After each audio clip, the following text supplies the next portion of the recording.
Hi guys, Real World Chef here. Today I'm going to take you through a simple recipe for spinach and ricotta cannelloni pasta. The ingredients I've got about 400 grams of spinach there, a couple of balls of mozzarella, an egg, some ricotta, some Parmesan cheese, some cannelloni tubes, a piping bag and a portion of my simple pasta sauce. If you've not seen the video for simple pasta sauce that I posted last week, I'll put a link on the end of this video, but it's dead easy and I'll put all the ingredients on in the comments. Right, so the first stage of this dish is to just simply warm up a little bit of olive oil in a pan. So we'll do that first. Not too much oil, keep it nice and healthy. It's just a case, nothing difficult about this. Get all your spinach in a pan, wilt it down, it'll take about 5 minutes.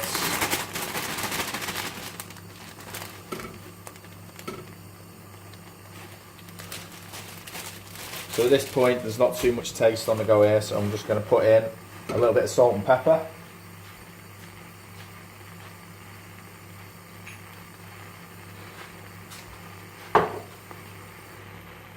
You guys can throw in some herbs and spices if you like. I'm not going to. Just salt and pepper for me. Lid on. And we'll just wilt that down. So after a couple of minutes of moving it around the pan, you can see that there's not too much of it left. You want to do this ideally on a low heat and just keep moving it around the pan. Otherwise you're going to get it sticking to the bottom of the pan and you don't really want that. So as you can see there, all the juices are coming out. Just keep it moving and there's not too much left of it. Put the lid back on there. And you're going to want all them juices with all the leaves as well, because that's going to form the base of the sauce. So that's got a couple of minutes left to go. So whilst that's doing that, we've got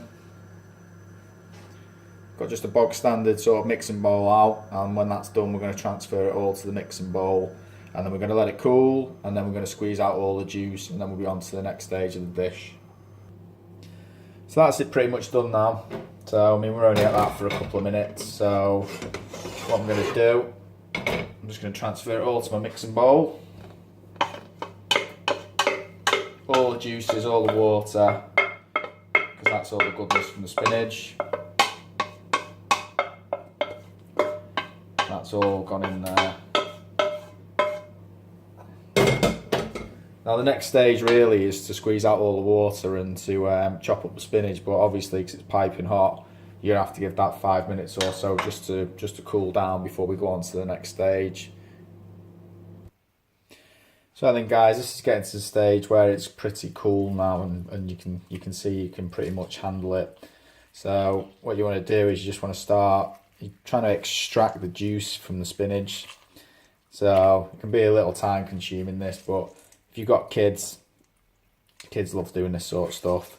So it's a good one to make with the kids, especially, you know, because you've got to get the piping bag out as well.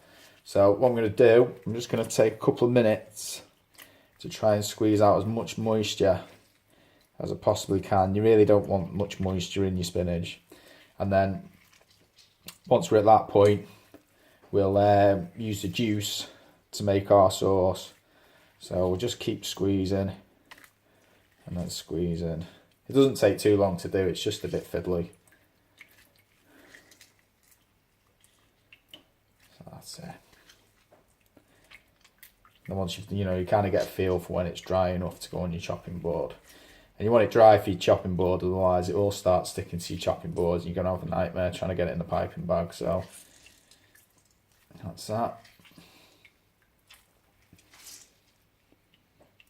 So you're probably looking at 30 seconds to a minute to do each sort of batch.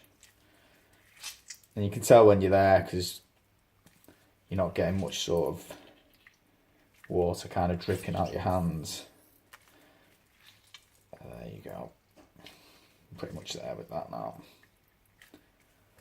The good thing is about this recipe is you can kind of just do little bits of it if you're in the house in the day. You know, make your tomato sauce, have a cup of tea, go to the shops, whatever. Come back, do your spinach. You know, let that cool, crack on with something else. And you can just kind of make it throughout the day. Or you can do it all up front, put it in the fridge, and then from the fridge to your oven about half an hour when everyone's around. So that's one bit. So I'm just going to repeat that for the rest of the spinach. So I'm at the point now where I've squeezed out all the juice from the spinach, and spinach on the chopping board ready to go. And as you can see, it's just like kind of left me with all the juice there that I want to incorporate into the sauce.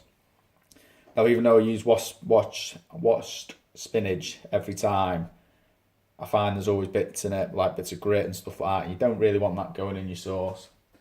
So what I've got here is a simple muslin cloth. If you've got kids, you'll know what these are all about. If you haven't got kids, you can pick them up for like 40p for a pack of 3. So what I'm going to do is I'm just going to run this juice through that muslin cloth a couple of times, just literally, so it takes out any grit. So you can see in the bowl there straight away, there's grit left, and you don't want that in your sauce.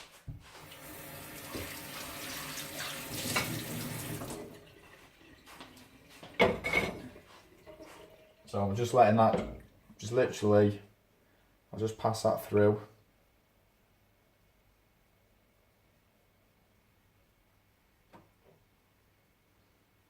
That'll just take any nasties out, because you don't want bits of grit in your teeth when you eat your dinner. You know, that's just not on, is it? So I'll get that through there. What that's going to give you a nice juice. And we're going to put some of that in with the spinach and the ricotta, and that's all there, all the goodness is. So the thing why I put it in a jug as well is you don't really want all of it going in, because then you're going to be like your sauce will be like full of liquid, and you know, you don't want a wet sauce, a really sort of soggy one. So I'm just going to run that through the muslin cloth again. So I'm going to need another jug, a cup. I'm running it into a cup this time because I'm out of jugs. So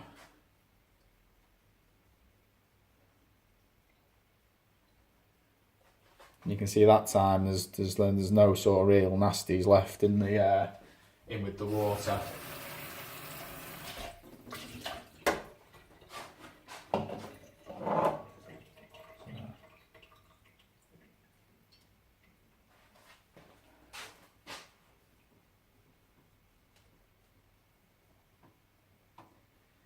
You can also use this if you ever sort of making a stock from dried mushrooms. Similar process. Get all the grit out of the water before you put it in your sauces. So I'll do that one more time. And you see it passes straight through now. So we're good to go with the next stage, which is making the cannelloni filling. Right, so the first part of the filling is to cut this as fine as you can get it. And this is your dried spinach now. So it should, once you get going, cut up relatively easy. So, and you want to get it cut up quite well, because you don't really want any stringy pieces.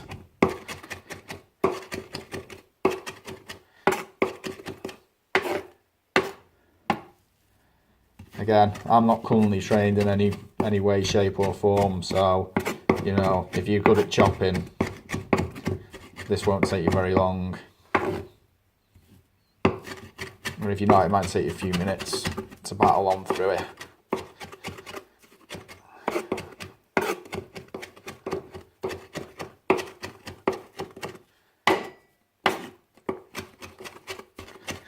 And you'll know when you're getting there, because there's no sort of resistance in the when you cut in the spinach.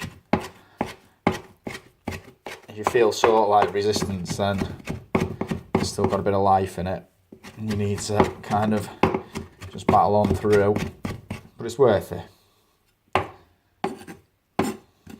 can see now it's kind of getting to the stage where it's quite loose. And that's what you're looking for.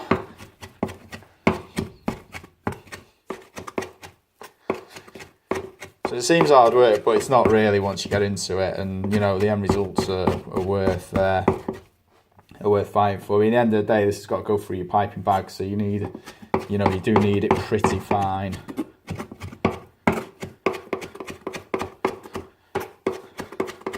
Like I say, it's one of them dishes that if you get bored, go and have a brew, whatever, come back to it. But you know, you can knock it out in like 20 minutes or so if you're just doing it from start to finish. It is relatively simple and it is relatively quick. And again, you're sneaking like vegetables into a dish where like your kids and your missus don't really think there's vegetables. So you know, in this we've got like 2 bags of spinach, and in your sauce you've got 2 tins of tomatoes or passata or whatever it is you've used. You know, it's definitely counting towards your 5 a day there. So I'm pretty happy with that now.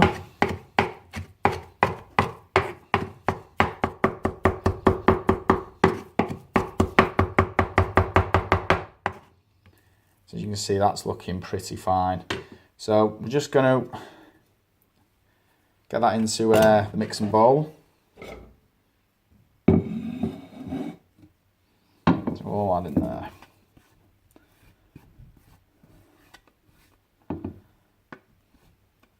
And that's pretty much it with your knife work now.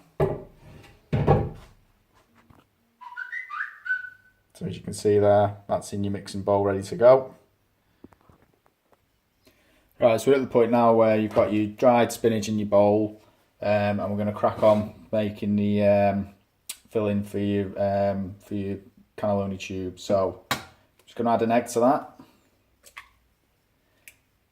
Now you're probably best if you're using ricotta, which you are, just get it out of the fridge about half an hour before you need to use it, yeah, because then you've it'll mix in easy, and I just drain off any excess juice.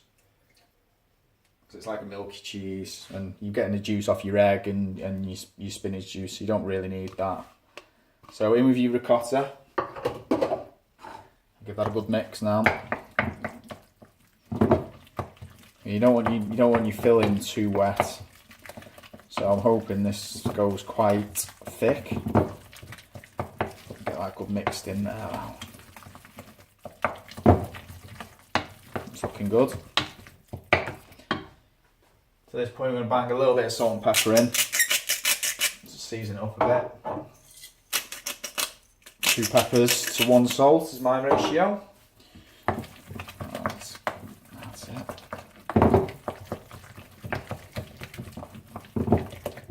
So that's looking good, and I'm just going to add now a little bit of the water we saved from the spinach, but you don't want too much because you don't want it getting too wet. Because at the end of the day, you want it sitting in your cannelloni tubes and not all oozing out everywhere. But at the same time, you need it wet enough to go through your piping bag. So the first time I made this, I did put all the juice in and it was a disaster. So I've kind of learned from my mistakes.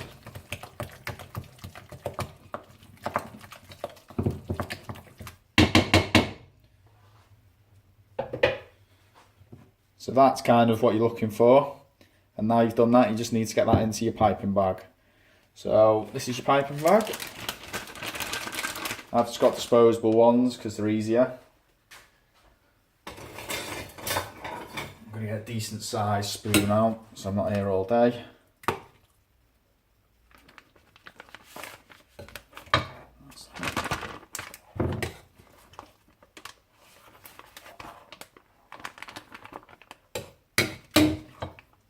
Probably get it all in one go.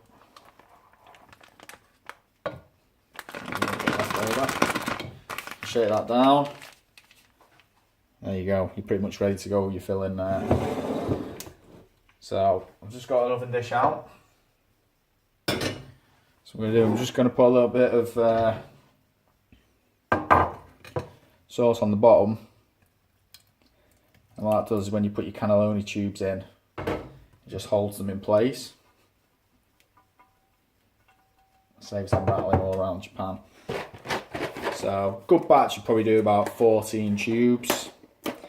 And those 14 tubes, easy do 4, if not 6 people.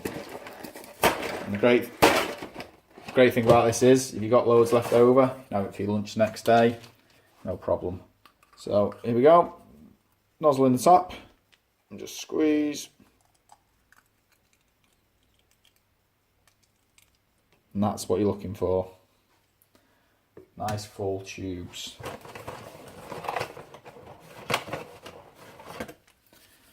And you just repeat the process.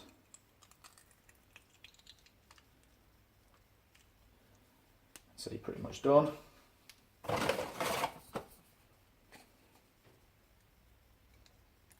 You see that filling up nice there.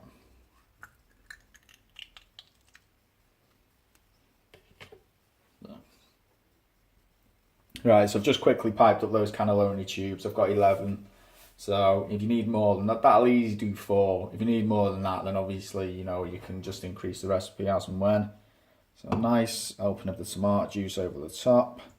And this really is great pasta sauce. It does go with everything, like I said, pasta bakes, standard pasta. You know, I'm using it for cannelloni here. Used it for my pasta bake the other night, it was brilliant. You know, once you've mastered a good old basic pasta sauce, then you're pretty much good to go. Just get all that out on there.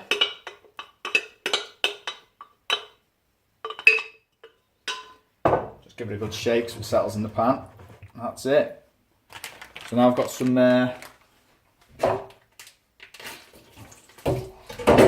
mozzarella to go on top of that. A little tip for you here, when I open mozzarella, I like to just dry it off on a bit of kitchen roll. So otherwise you're going to have all that juice going into your pan. So I'm quickly just going to chop up some mozzarella to nice slices. Nothing special here guys, just 5 or 6 slices out of a mozzarella. There you go.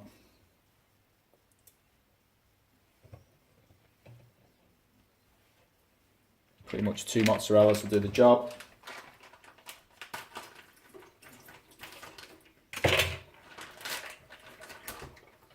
Again, just drying that on a little bit of kitchen roll.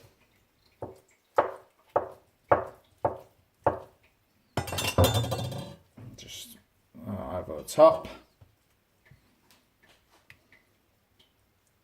I want to get a relatively even spread because when it melts it goes like quite stringy, so